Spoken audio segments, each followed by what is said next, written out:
राधे राधे, जय श्री कृष्णा।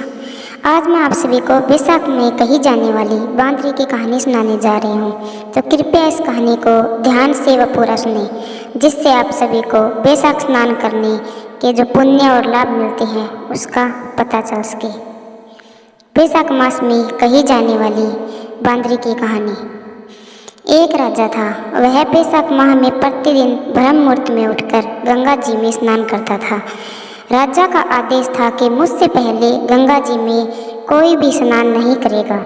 राजा जब गंगा जी में स्नान करने जाते तो उन्हें प्रतिदिन शांत जल के स्थान पर हिलता हुआ हलचल युक्त जल दिखाई देता था। तो राजा को संदेह होता था कि निश्चय ही मुझसे पहले प्रतिदिन गंगा जी में कोई स्नान करता है। अंत में राजा ने नदी के तट पर पहरेदार बिठा दिए। गंगा जी के तट पर एक वृक्ष था, उस पर एक बंदरिया रहते थे। वह प्रतिदिन राजा के स्नान करने से पूर्व स्नान करके वृक्ष पर चढ़कर बैठ जाते। इस प्रकार होते होते पूरा बैसाख माह व्यतीत हो गया, किंतु अंतिम दिन राजा के सिपाही ने देख लिया और उस बंदरिया को पकड़कर राजा के पास ले गई और कहा कि यह बंदरिया आपसे पूर्व प्रतिदिन गंगा जी में स्नान करती है। उधर राजा की प्रतिज्ञा थी कि यदि भी कोई स्त्री मुझसे पूर्व स्नान करती होती तो मैं उससे विवाह कर लूँगा। इसलिए राजा को बांदरी के साथ विवाह करना ही पड़ा। बैसाख स्नान के पुण्य से बंदरी के गर्भ ठहर गया। 9 मास पूर्ण होने पर बंदरी ने राजा से पूछा कि शिशु जन्म के समय मुझे क्या करना चाहिए। तब राजा ने महल में एक घंटी लगवा दी और बंदरी से कहा, जब तुम्हें दर्द हो तो उसे बजा देना, मैं संपूर्ण प्रबंध कर दूंगा। राजा की अन्य रानियां भी थी, उसकी कोई संतान नहीं थी। बांदरी को गर्भ है यह समाचार जानकर अन्य रानियां बांदरी से मन ही मन ईर्ष्या करने लगी और भावी संतान का नाश करने हेतु विभिन्न योजनाएं बनाने लगी। घंटी लगी देखकर एक रानी ने बांदरी से इसका कारण पूछा। बंदर ने संपूर्ण वृत्तांत बता दिया। रानी ने बहकाया कि एक बार घंटी बजा कर तो देख ले, राजा आते हैं या नहीं। बंदरी ने घंटी बजाई तो राजा दौड़े दौड़ी महल में आए और घंटी बजाने का कारण पूछा। इस पर बंदरी ने उत्तर दिया कि मैंने तो रानियों के कहने पर घंटी बजाई थी। तब रानियों ने राजा से कहा कि यह तो पशु है और न जाने कितनी बार घंटी बजाएगी। इस प्रकार कहकर उन्होंने घंटी को हटवा दिया। कुछ दिनों बाद बंदरी के शिशु जन्म का समय आया और उसने अन्य रानियों से पूछा कि मैं क्या करूं। तब रानी ने कहा कि तुम आंखों पर पट्टी बांधकर सो जाओ। बंदरी के बैसाख माह के स्नान के पुण्य प्रताप से के रूप में एक सुंदर पुत्र हुआ। शिशु के जन्म होते ही उसके रोने से पूर्व ही रानियों ने उसे एक टोकरी में रखकर दासी को दे दिया और आदेश दिया कि इसे नदी में बहा कर आओ और उस शिशु के स्थान पर एक पत्थर रख दिया। राजा को भी कहलवा दिया कि बंदरी ने एक पत्थर को जन्म दिया है। राजा ने सुना तो उन्होंने भी संतोष कर लिया कि जब उनकी दूसरी रानियों के संतान नहीं है तो यह तो एक बंदरी है, इसकी क्या संतान होगी। उधर दासी ने उस सुंदर शिशु को नदी में न बहाकर कुम्हार के खंदड़ में रख दिया और दूसरे दिन कुम्हार कुम्हारिन खंदड़ में आए और उन्होंने एक सुंदर शिशु को रोते हुए देखा। कुम्हार कुम्हारिन के भी निसंतान थे। उन्होंने उस शिशु को अपने लिए भेजी गई भगवान की भेंट माना और बड़े प्रेम से शिशु का पालन पोषण करने लगे। कुछ बड़ा होने पर बालक को यह ज्ञात हुआ कि वह रानी बंदरी का पुत्र है जिसको रानियों ने मरवाना चाहा था। एक दिन वह बालक कुम्हार के बनाए हुए मिट्टी के हाथी घोड़े लेकर पनघट पर जा बैठा और दासियों को देखकर कहने लगा कि आओ रे मेरे मिट्टी के हाथी घोड़ों, पानी पियो।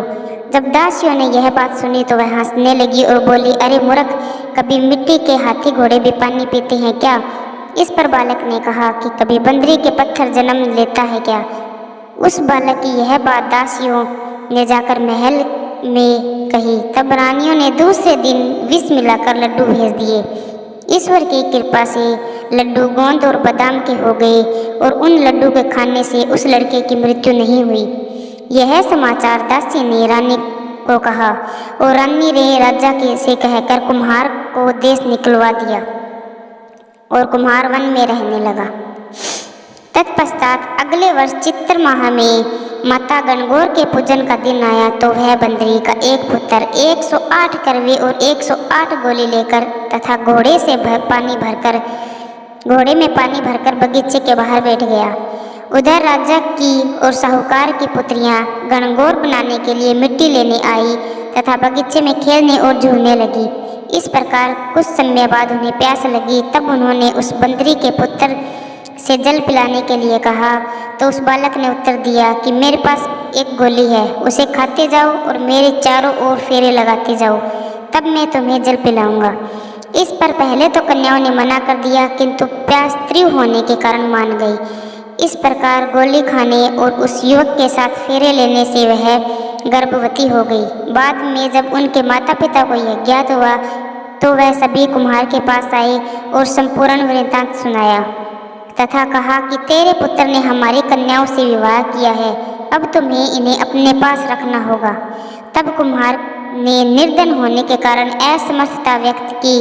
2 कन्याओं के माता पिता ने बहुत सारा धन देकर अपनी कन्याओं को कुम्हार के घर विदा किया और कुम्हार के घर 108 बहुएं आ गई। कालांतर में उनके 108 ही पोते हो गए। कुम्हार ने समस्त नगरी को भोजन हेतु निमंत्रण दिया और राजा को भी बुलवा दिया। राजा के यहाँ से रानी बंदरी के अतिरिक्त सब भोजन हेतु पधारे। तब राजकुमार राजा की आज्ञा लेकर बंदरी को लेने रथ पालकी लेकर गया और लाकर सभा में सबसे ऊंचे श्रवण आसन पर बिठाया। राजकुमार ने अपनी सभी पत्नियों को समझा दिया था कि बंदरी ने मुझे जन्म देने वाली माता है। एक एक बहू रानी बंदरी के चरण स्पर्श करती हुई और एक एक सोने का सिक्का तथा पोते को गोद में देती गई।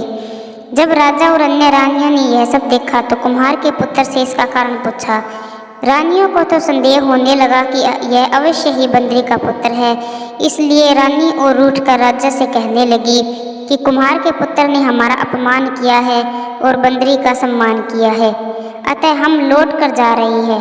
इधर राजा को पुत्र के जन्म का संपूर्ण रहस्य ज्ञात हो गया, इसलिए उन्होंने रानियों को देश निकाला दिया और अपनी सभी पुत्र वधू एवं पौत्रों को लेकर महल में आया और राजकुमार का राजतिलक हुआ।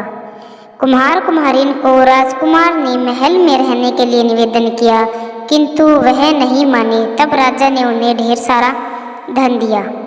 बैसाख स्नान का इतना महत्व है तो सबको बैसाख स्नान करना चाहिए। बंदरी ने बैसाख स्नान किया तो उसे राजा का राज्य, पुत्र, बहुएं आदि प्राप्त हुई। इस वजह से बंदरी को पुण्य मिला। इस प्रकार हमें भी पुण्य देना। जय श्री हरि, जय श्री कृष्ण, राधे राधे।